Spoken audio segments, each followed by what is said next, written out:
time to wake up is now. So many have been trying to get to the truth. Out to you groups like Anonymous, 911truth.org, and wearechange.org, and Infowars.com. And now you are here at another radio that's the Minutemen Radio with the Mark Flood broadcast, a place where truth and freedom ring. Hey, do you know about the USA? Do you know about the government? Can you tell me about the Constitution? Hey, learn about the USA.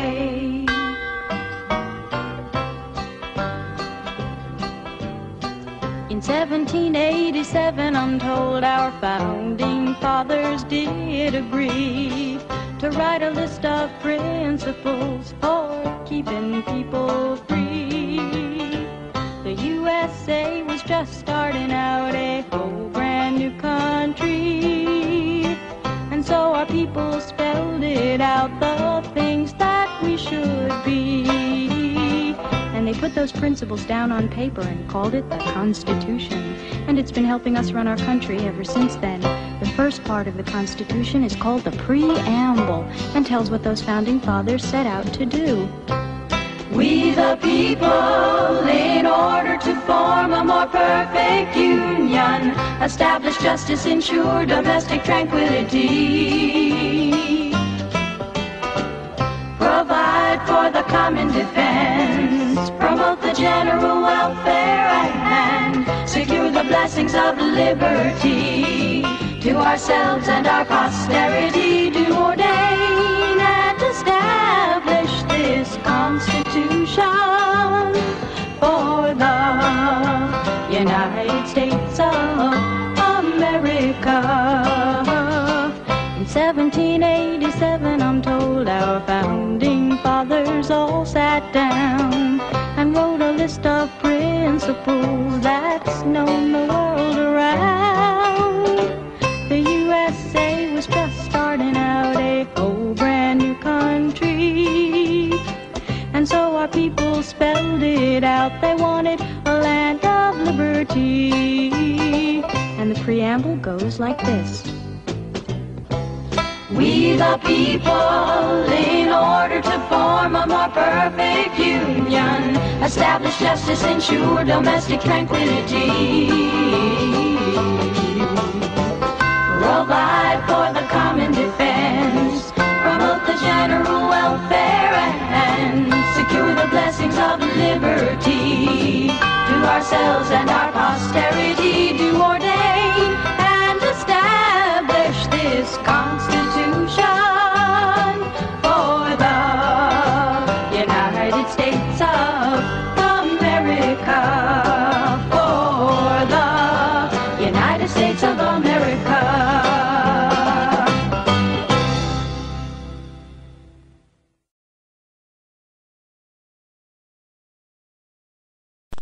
Good evening, everybody, and welcome to the Mark Flood broadcast. I couldn't think of any other way to open that up because it was really important, okay? That was the best way I could think of opening up, trying to let you know that, because in the 70s, when that was made, okay, people did not lie on the web, didn't make up stories.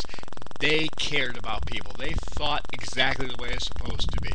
And that's what we have to do. Forget this stupid thinking and start thinking about our Constitution and take care of people. Start respecting other people, because our enemy, the big brother, is doing some really stupid, scary stuff that's destroying what that paper was. That is not occurring. That's something that we just take for granted. That was a paper to ensure our rights. And there are a lot of people speaking out. That should wake you up. And if you have a brain in your friggin' head, you'll wake up, because it is really important that you understand it. We're going to go to one of the stories right now, and that's from the 10th Amendment, and you've got to listen to what these people say, because this is important to our future, our generations. This is what is important. This is the battle you should be concentrating on if you're a real man or woman. But if you're not, then I guess you're just going to be weak and roll over and die. But we're going to fight, because we know what we're doing. We're going to get our rights back. Here we go.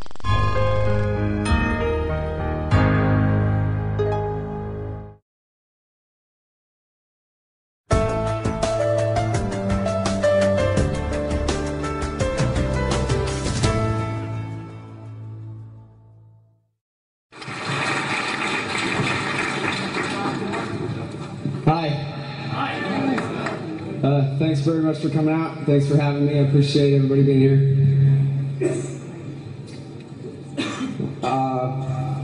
Well, here goes. The American empire must be stopped.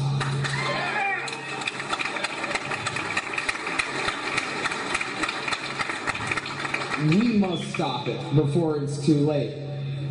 And really, there's just no question about how bad things could get. You look back the entire history of mankind, all empires fall. And where there's great power, there's great arrogance in dealing out that power. And then, it's just like the story of Icarus. He flies too close to the sun, his wings melt, and he falls crash into the sea. It's happened over and over again throughout human history. And this is the same course that we're pushing now, is empire. Really, it's murder-suicide writ large is what it is. And it is serving right now as the #1 destructor of what is good in our society, our liberty and our prosperity.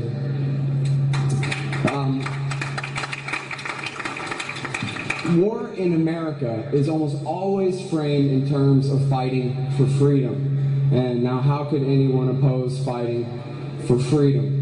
And yet, James Madison, who was the 4th President of the United States, the principal author of the Constitution and the author of the Bill of Rights, wrote in 1795 that, and this is the whole quote without the ...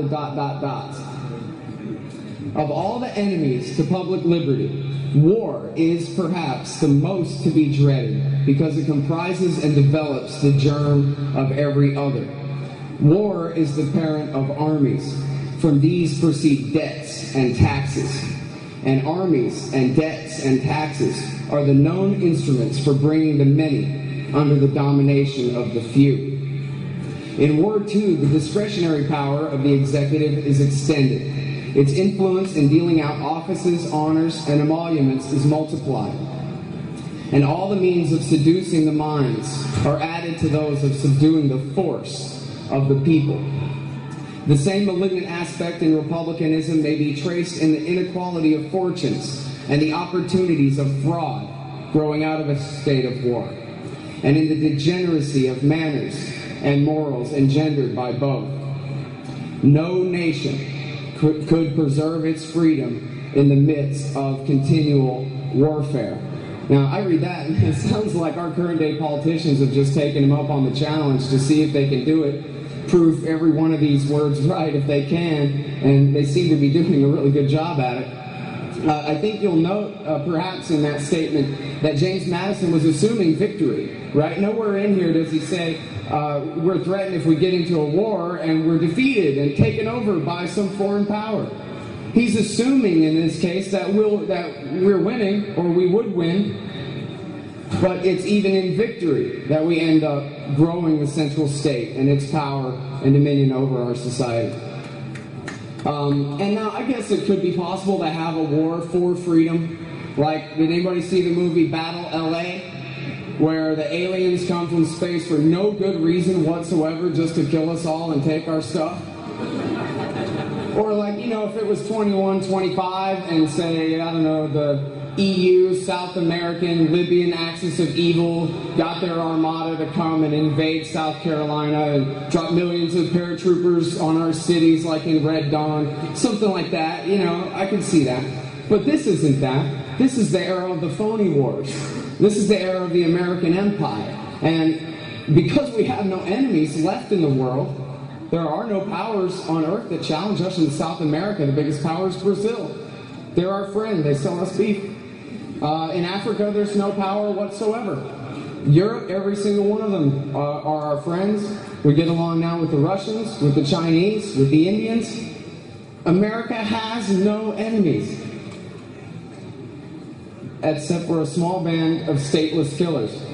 And the small band of stateless killers wouldn't even exist, but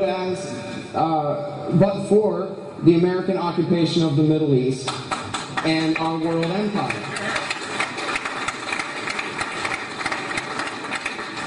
Now, Now, if you're like me, you're subject all day long, and you have been for 10 years straight, to a relentless stream of propaganda about the evil of Islam, and how the only reason we were attacked on September 11th, you all saw it, those planes came out of the clear blue sky. The only explanation is that we're good. And the people who attacked us did it because they hate goodness.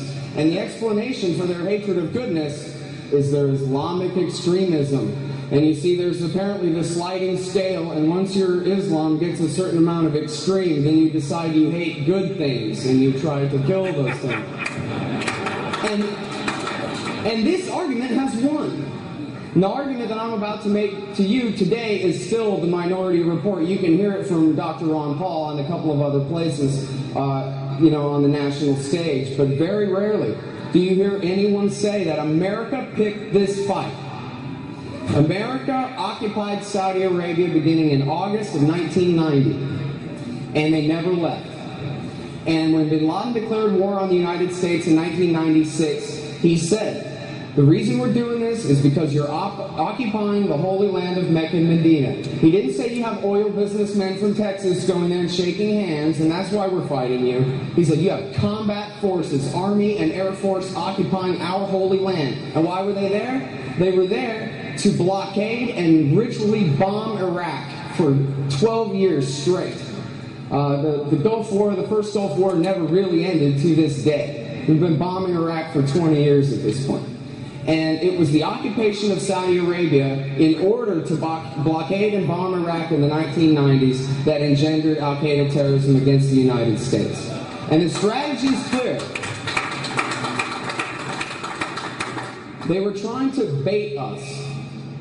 It's sort of like America is the biggest bully in the neighborhood, and he can beat up anybody one-on-one.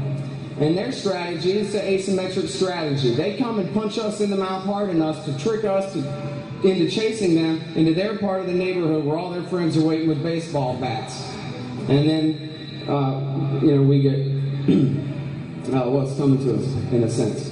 And so, and this is no longer a matter of speculation or interpretation. In fact, Osama bin Laden's son, who disapproves, one of his sons who very much disapproves of his strategy and tactics, gave an interview to Rolling Stone last summer, where he said, my father's dream was to trick the United States into invading Afghanistan so we could replicate the war from the 1980s, when the CIA backed the terrorists because they were our friends, for the exact same reason. Why did we do it? To bleed the Soviet Empire to death, to break their back on the mountains of Afghanistan. And Osama bin Laden took the message from that. All we need to do is, we need AK-47s and faith in Allah, and we can bring down the world's greatest empires. We already did it. Watch us do it again. And that's why they bombed the African embassies in Dar es Salaam, Tanzania, and Nairobi, Kenya in 1998. And that's why they bombed the USS Cole in the year 2000. It's not because they thought we would turn tail and run. It's because they were trying to get us to invade the Middle East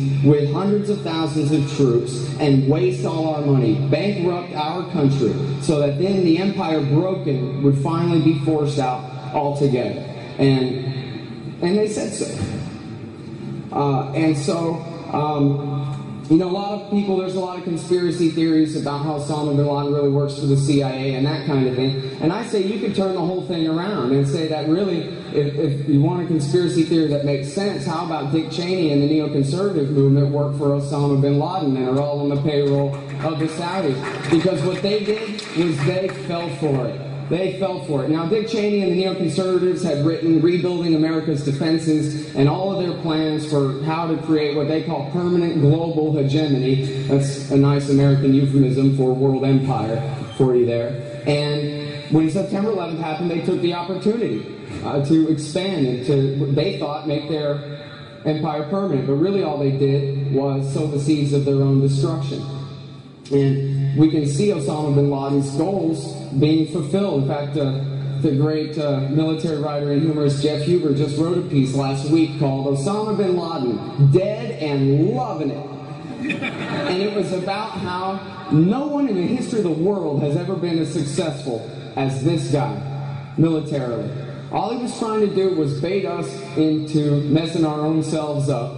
And he got us traipsing all over the entire Middle East. carrying out his will. In fact, in his speech of 2004 that came out right before the election to try to scare you into re-electing George Bush, because George Bush served his purposes perfectly, he said, listen, all I have to do is take a piece of cloth upon which it is written Al-Qaeda, and I'll send 2 mujahideen to the furthest point east, and you'll send all your generals and all your billions of dollars racing until finally your empire is bankrupt and you'll get up and go home. They didn't really explain that part on TV. They just said, Osama bin Laden, vote Republican. Kind of left out the details of why Osama wanted people to vote Republican, because he figured that was the quickest way to bankrupt the empire. He hadn't anticipated Barack Obama, I guess. But so, here's the thing. The other thing that Osama bin Laden wanted to accomplish, other than bankrupting our empire, was radicalizing the Middle East. Of course, he wanted him or someone like him to end up ruling some caliphate, overthrowing all the local dictators after driving us out. And what we're seeing here is how he got that one about half right. He certainly succeeded in bankrupting our empire, and it's our empire's bankruptcy, more than anything, well, on top of the 10 years of war in the region, that have radicalized the people of the Middle East and are now rising up and overthrowing, or at least attempting to overthrow, their American-backed dictators. And if you read the financial press, they'll tell you it was the price inflation. As Ben Bernanke and the Federal Reserve turn on the money machine in order to pay for the American government's debts, all the other governments in the world have to increase their money supplies as well in order to keep their balance of trade right. And so now you have people across the old world who live on $2 a day, and their $2 is now worth 75 cents. And they can't put food on their family, and so they go out into the street and start a fight. And they're winning. In fact, I think the Egyptians are nullifying the American empire as we speak.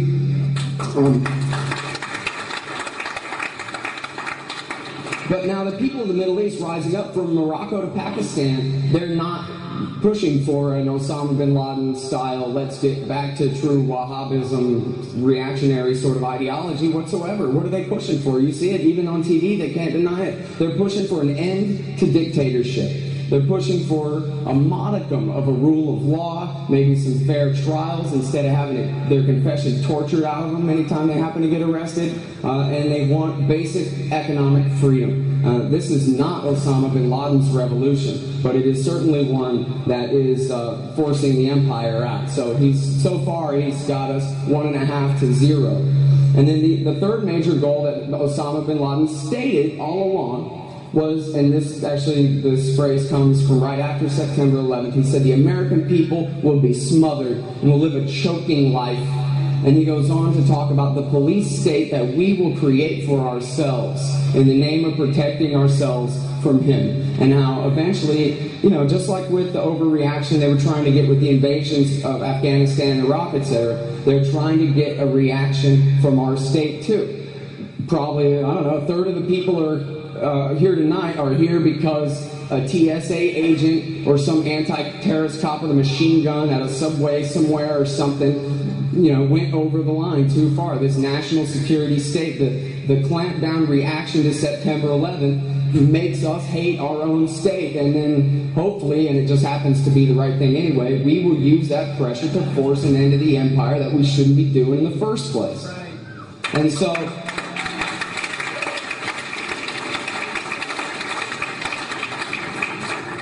people complain about the Patriot Act. I think it's been so long we forget what it even means anymore. But what it means is cops can write themselves a warrant to search your house, not some terrorist's house, your house.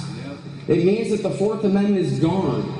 And we've had so much torture and so much secrecy and so many lies. The Patriot Act is old hat, right? That might as well have been Bill Clinton's Counterterrorism and Effective Death Penalty Act of 1996. Who's calling for the repeal of that one lately, right? Who remembers that overstretch? It's all old news. And the Patriot Act itself, just renewed last week, in the name of the terror war, it really fits as a symbol for the rest of it, for the torture, for the signing statements, for the state secrets privilege being invoked to keep any case about spying or torture out of court, away from any accountability.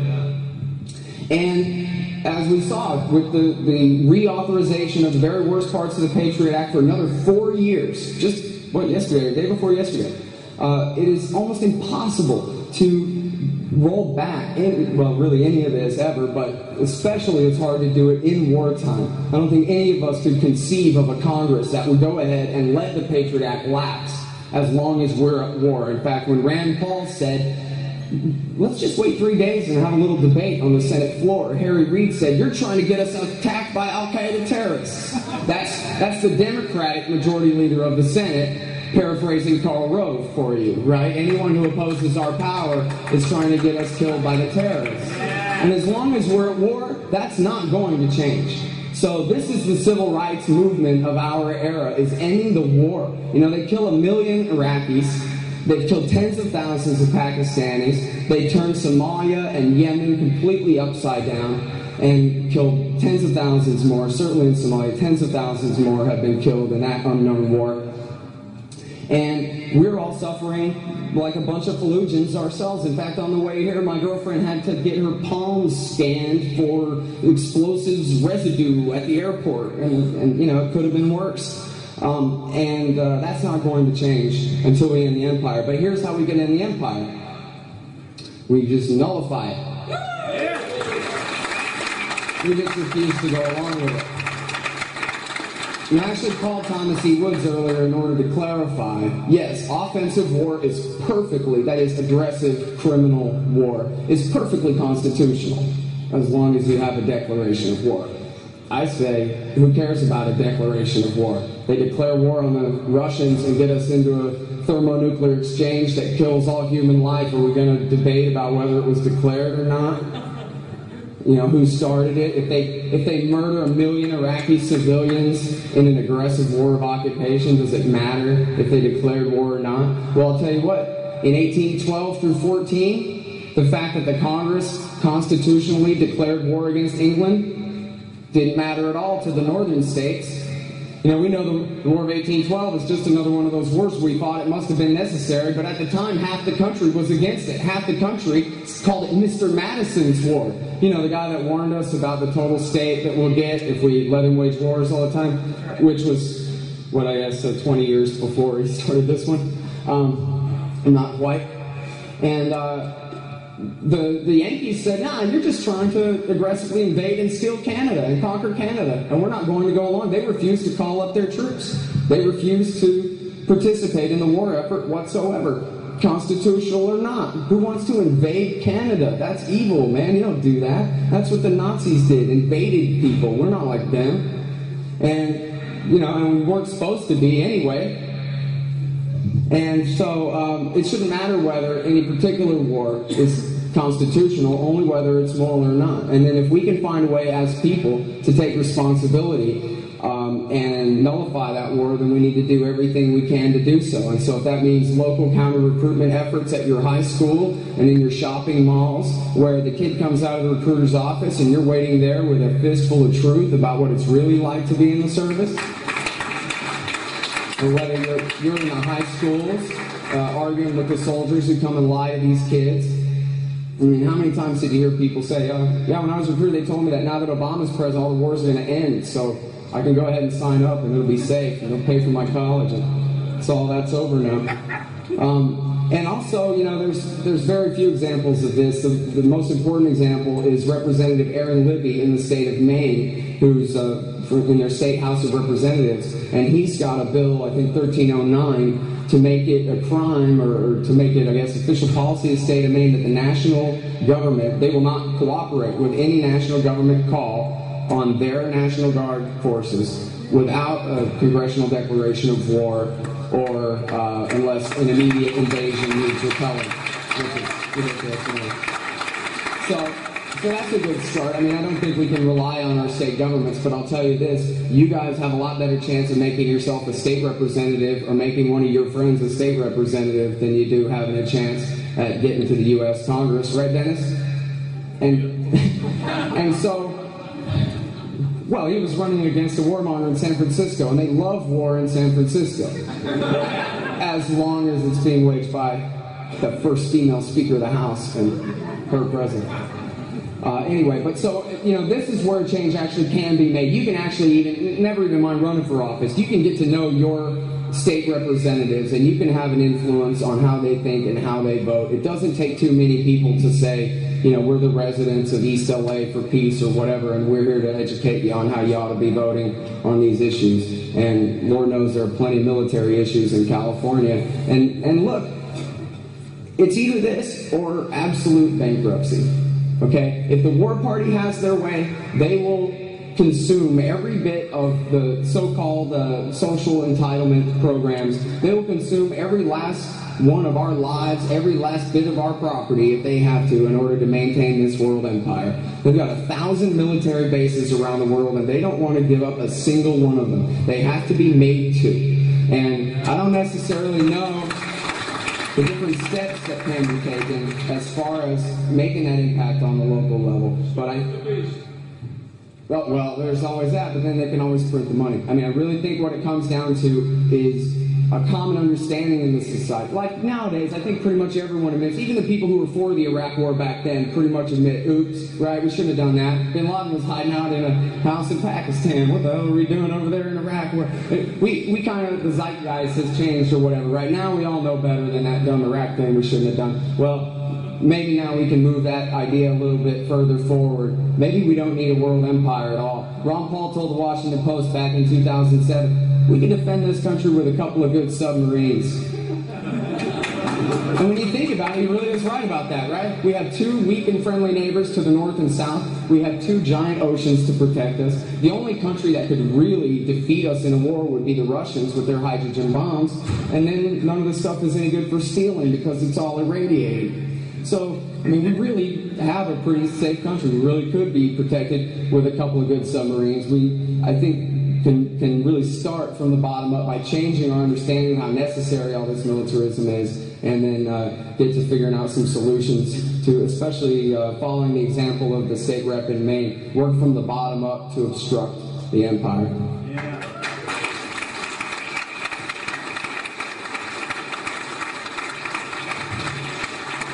Thank you.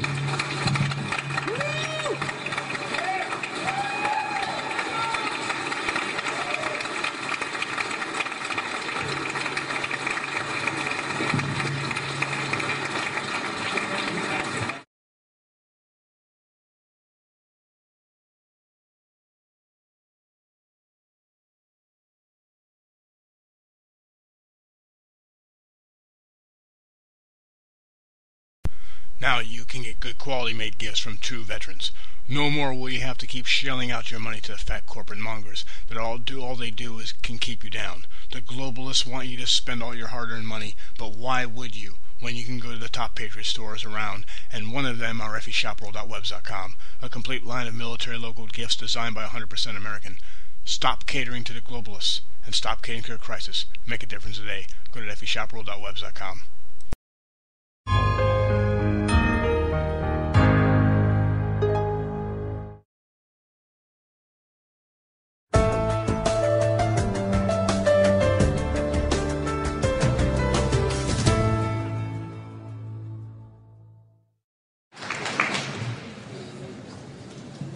I am Iron Man.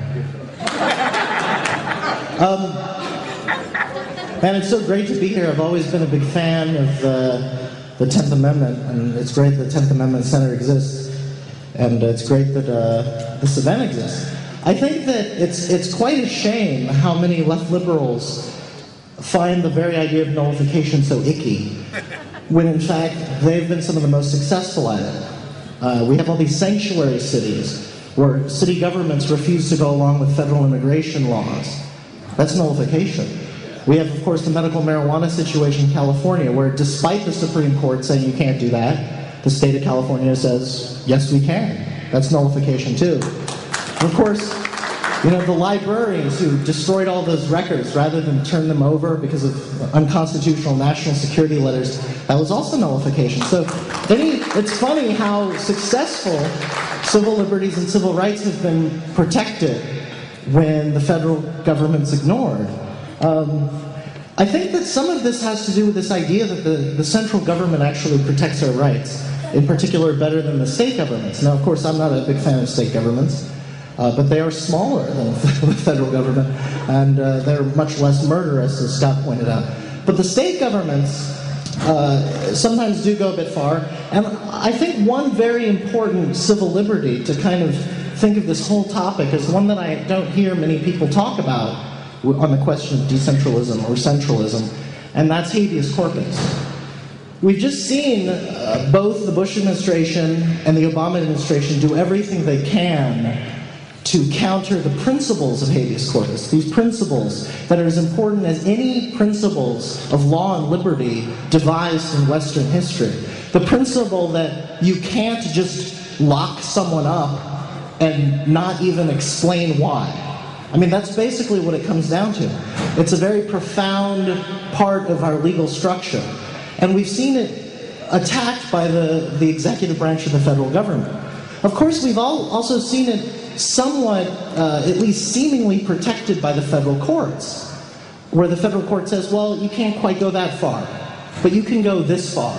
And indeed, if you really look at those Supreme Court decisions during the Bush era, regarding Guantanamo in particular, we kind of see the Supreme Court saying, you can't do this without Congress. And then the executive comes in and says, we got Congress. The Supreme Court says, you can't quite go that far. You need a judge involved. And they say, well, we have judges. We created a tribunal system.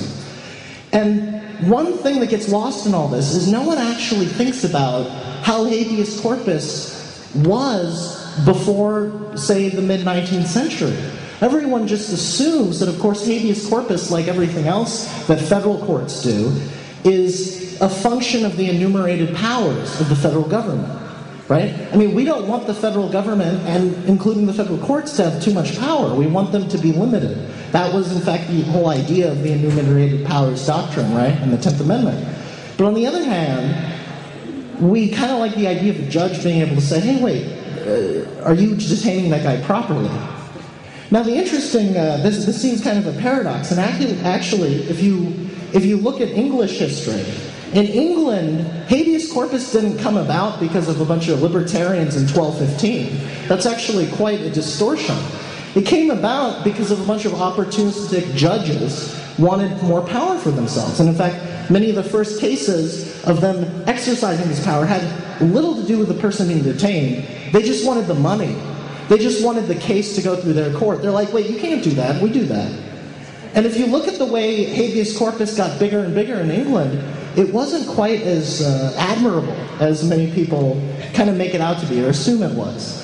When Parliament finally adopted the Habeas Corpus Act, it was because the House of Commons was ordering the jailing of councils from the House of Lords. The thing that finally made them want to be able to protect their civil liberties, they didn't want to be jailed. Now, that sounds all well and good, but in America, it was different. People like to think, well, England brought us habeas corpus, the common law, the rule of law, the Magna Carta. This is largely bunk. I mean, the American people weren't big fans of English common law. They associated that with England. They had their own law, their own local law. But eventually they started to like aspects of common law because they liked the pro-liberty element. And so they started adopting things like habeas corpus on their own. In the early 18th century, Queen Anne proclaimed that Virginia had habeas corpus, but the colonies were already practicing it. And by the time of the American Revolution, the Americans already had it. And when the Americans fought their revolution, one of the big complaints they had about the central state was, hey, you guys say you're for freedom. You Englishmen say you invented liberty, basically. And, you know, there's some truth to it if you define liberty in terms of certain doctrines, right? I wouldn't say they invented liberty, of course, but, you know, in dialectically. They said, you Englishmen say that you're all for the Magna Carta, but you're taking away our habeas corpus, you're stripping it from Quebec. This was a major grievance. And so when the United States Constitution was born, who had the power of habeas corpus? Not the Supreme Court. We all did.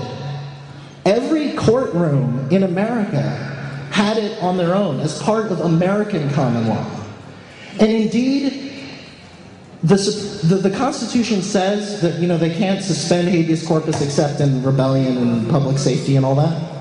And a lot of people say, yeah, there it is, right there in the Constitution. And they were horrified when Alberto Gonzales famously said, the Constitution doesn't protect habeas corpus, or it doesn't guarantee it, it just prohibits taking it away. And people said, that doesn't make sense. Well, of course it makes sense. Because like so many of our other rights, they didn't come from Washington, right? We had them. And it's only Washington that we wanted not to take them away. And what's really radical about all this is early in this republic, habeas corpus was one of the most powerful states' rights ever. In 1836, Massachusetts court freed someone from the Navy. And this wasn't considered odd. It was the federal government in America, not in England. It was the central state that was being checked from down below. Meanwhile, when habeas corpus got centralized, like in 1833, it was the first major time the Congress expanded federal habeas corpus. It was to protect their own. It was in response to the Tariff of Abominations, where in 1833, South Carolina said, we're going to start jailing people enforcing this tax.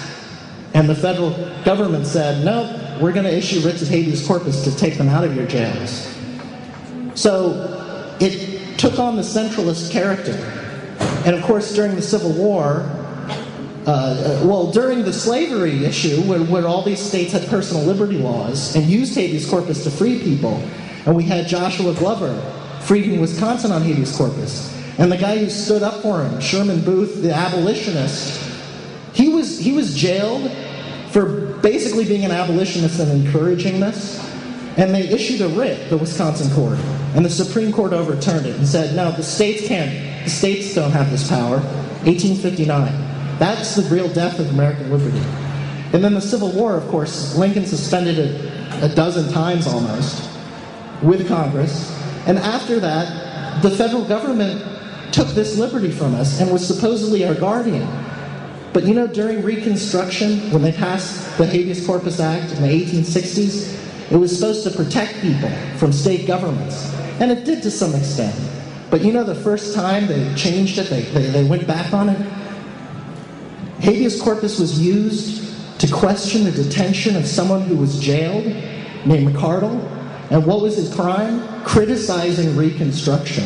And from then on, the national government wasn't very good at making sure people weren't being detained unjustly.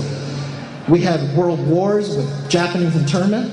We have the war on drugs. We have the largest prison population in the world, per capita and in absolute terms. Unless you count like the concentration camps, it's probably the biggest prison population ever.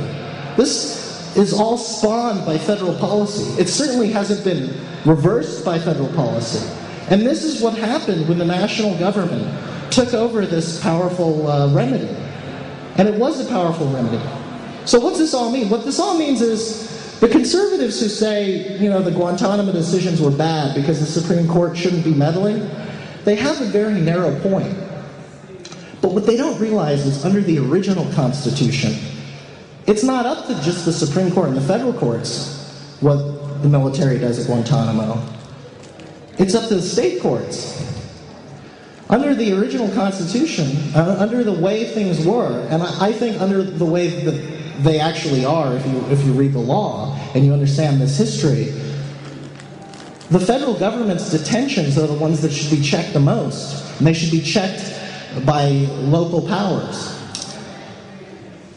I think that one thing that we often forget is that people do sometimes when they seem to completely disagree, they might kind of agree more than they think they do, and more than we think they do.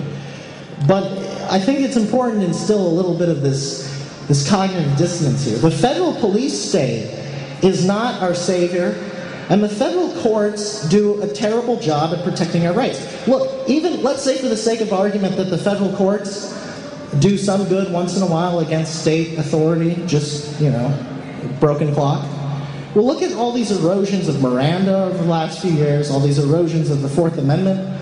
By nationalizing our rights, we've given the greatest monopoly power on earth U.S. empire the last say, and it was never meant to be that way. In fact, it's antithetical to the good principles of the American Revolution.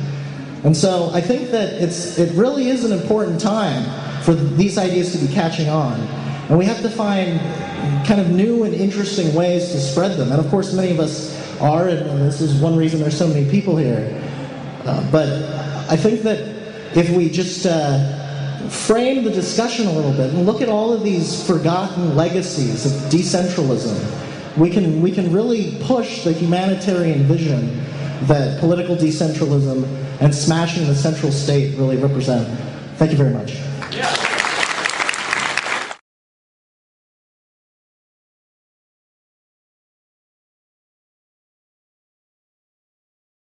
Now you can get good quality made gifts from true veterans. No more will you have to keep shelling out your money to the fat corporate mongers that all they do is can keep you down. The globalists want you to spend all your hard-earned money, but why would you when you can go to the top Patriot stores around, and one of them are effyshopworld.webs.com, a complete line of military local gifts designed by 100% American. Stop catering to the globalists and stop catering to a crisis. Make a difference today. Go to effyshopworld.webs.com.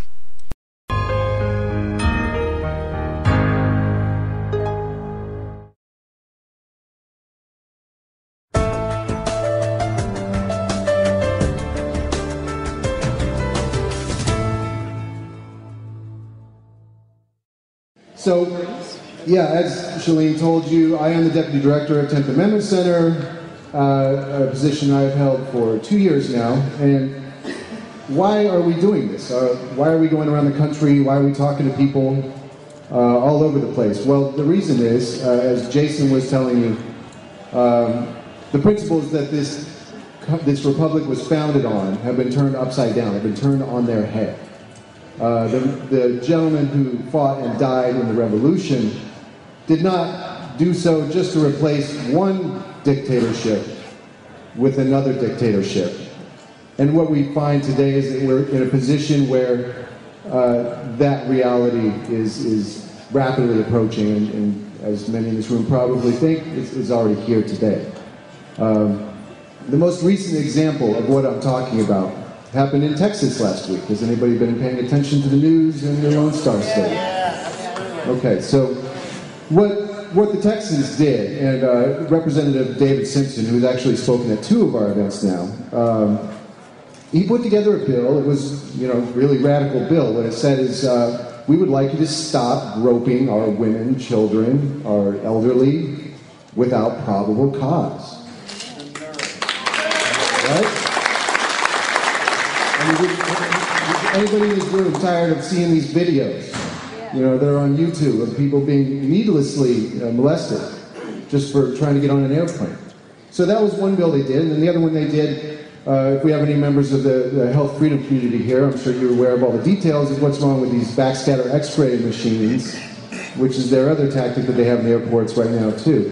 So they had 2 bills up, and the groping bill passed in the Texas House of Representatives 138 to 0.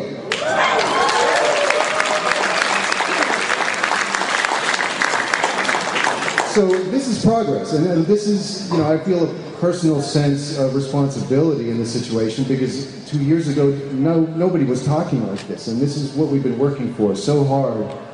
This is what I've dedicated my life to, is to enabling average people to fight back against a machine that is so, wicked and so uncaring of the average man.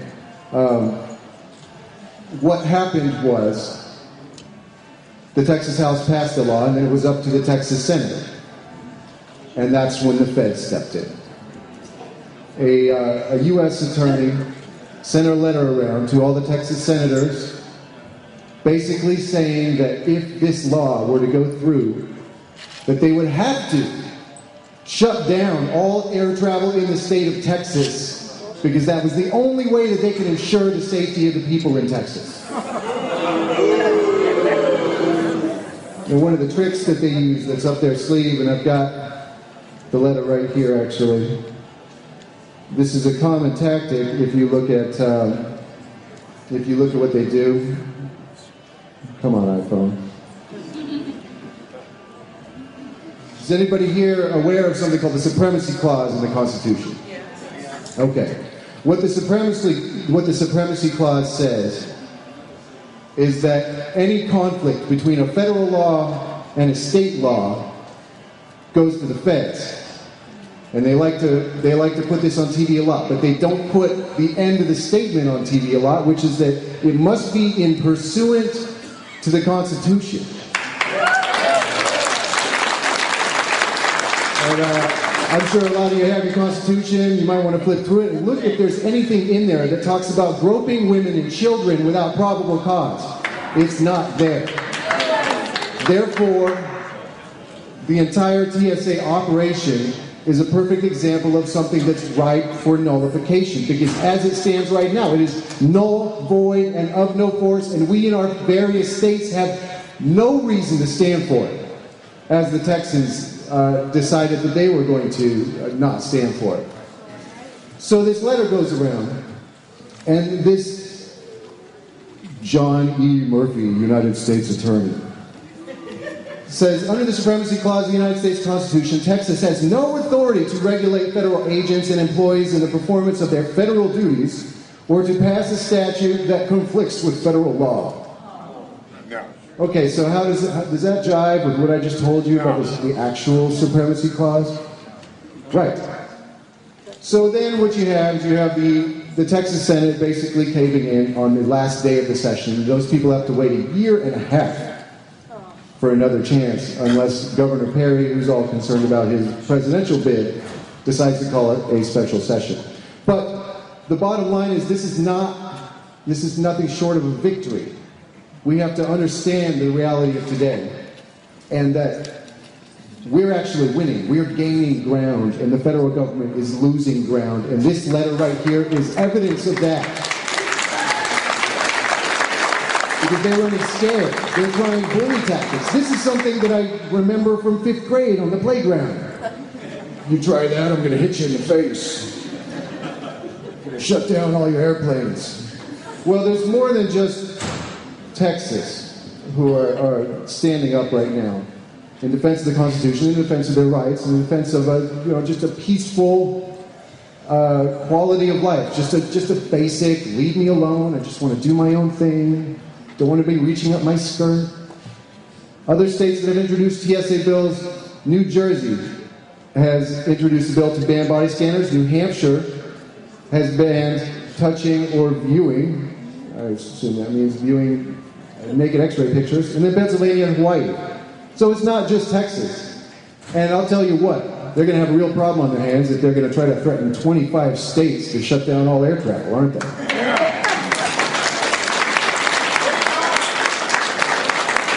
So another issue that I'm sure a lot of you are interested in right now is the freedom to go to a doctor of your choosing and to take care of your human bodies in a way that you decide is right for you. Opponents of the healthcare nullification movement say, "Oh, we don't want sick people to get care. We just want dead people in the streets." And it's not it at all. Not it at all. But the bottom line is, we've got to get out of this mentality that says that the only way to take care of people is via the federal government, via the centralized state. Because we can take care of people as communities. We can take care of people right here in Los Angeles without a dime of federal money. And we can do it better. So other states are discovering that there's this other way, what we educate about at the 10th Amendment Center. And some of the states that are considering this right now are Oregon, Wyoming, South Dakota, Texas, Oklahoma, New Hampshire, Nebraska, Minnesota, and Maine. So these are not obscure ideas just happening in certain corners of the Republic. This is not a Southern neo-Confederate thing. This is happening all over the place. North Carolina actually passed healthcare freedom. The governor vetoed it. Tennessee passed healthcare freedom, and the governor signed it. Kansas and Iowa both passed in the House, and 13 other states are considering it right now. Interstate commerce is another one of the pieces of legislation that we have ready for California or any other state What interstate commerce says is that anything that's grown, produced, sold, manufactured, that stays within the state of California and does not leave is therefore intrastate and not interstate commerce, and is completely off limits to federal regulation. We can decide what we want to do with the goods and services that we have here in California. That is happening in Tennessee, Florida, North Carolina, Virginia, and Virginia and Arizona actually have passed interstate commerce bills. In South Carolina, they're specifically, focusing in on the light bulb law and saying we would like to have our own process for deciding what light bulbs are used in the state. Wow. We're sending the stormtroopers on that one. We have Food Freedom Acts pending in 5 states. One of these was Montana until it died in committee. You really have to watch out, folks, for these committees. This is where you have to focus your energies, because this is where many good bills die, is in some obscure committee that's controlled by special interests. Constitutional tender. Constitutional tender. We have a few states who are objecting to the fact that we've gone off of something called the gold standard. We've gone into very dangerous financial waters. Anybody who's studied things at the Mises Institute can tell you all about this and can probably do a pretty good job of it. But we've got Utah, which has actually passed and signed into law something stating that tender must be constitutional, must be based on actual solid money, gold and silver, etc. We've got Iowa, South Carolina, Montana, and Georgia, who are also considered. And then there's cannabis. Got any fans in the room here? This is the state of California. We've been touring all over the country talking about you guys.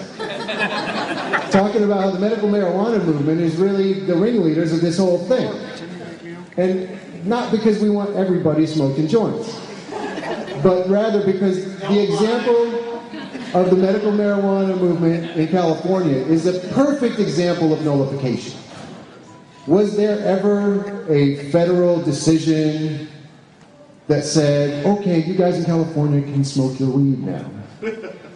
No, that didn't happen, and the feds actually continued to resist this and raid, honest business people who were operating perfectly according to the state government. But the movement resisted and decided that they weren't going to back down to these draconian tactics. And now we have an amazing number of people who are being helped out by this incredible plan. And we didn't do it because the feds told us we could. We just did it. And that's nullification right there.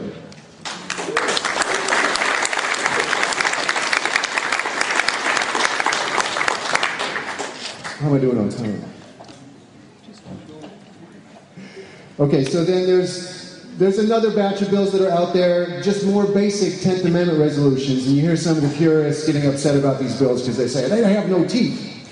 We're seeing some resolutions that are just basically condemning the federal behavior and not necessarily going all the way and saying we'll arrest federal agents like the Texans were ready to do. But we have to view these things in perspective and understand that this is a process, that the centralization of power in this country has been taking place for 80 to 100 years. 80 to 100 years. We have a whole lot of stuff to shovel, and it's going to take a while. 180 was the comment from the front row. So when you hear about this sort of thing, non-binding resolutions, you got to understand this is still a small step and still a small victory, because the bottom line on all of this is that average folks like you people, you understand that this makes sense. You understand that you want to have more control over your lives. You understand that it's a good thing for you to have localized control over your food supply, over your medical supply, over whether or not your sons and daughters go off to war, when they're supposed to be protecting their state. These are all things that average people get. And that's why this movement is growing by leaps and bounds. That's why for 2 years now, I've been struggling, just trying to keep up with how fast it's all moving. But this is a movement of the people. This is about taking power back and not waiting for the establishment to tell us that we get to. That's what nullification is.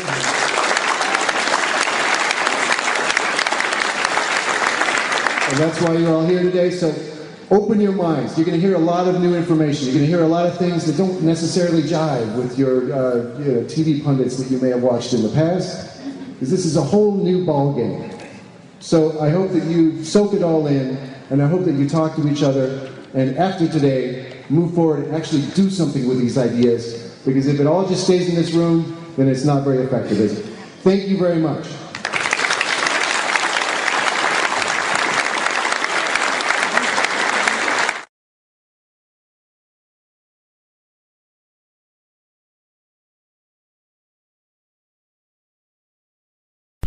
Want to know what's going on? Want to get the inside scoop? Minutemen Radio, the Mark Fluid broadcast, will give you the stories that corporate media mongers will not tell you. Want the truth? Then go to fluidnews.webs.com. That's fluidnews.webs.com. Alright folks, as you can see, this movement is gaining ground, and it shows you that there's a lot of people who think just like me. It's time to get Big Brother out. I'm telling you, we can handle a lot of our problems on a local level. We can take care of ourselves. We're gaining ground. We are gaining ground, and we're going to win. Why? Because we're smart. We know exactly what it's supposed to do and what the limitations of that government was, because that Constitution protects you. That Constitution was the most important document. For those of you who didn't read it, and you know exactly who I'm talking to, you're the problem. You're too busy wasting your time doing absolutely nothing when you should be focusing on the government, focusing on, just like everybody else in this country, trying to get their freedoms back. Okay? Thank you very much for joining us, ladies and gentlemen, and I look forward to seeing you tomorrow night.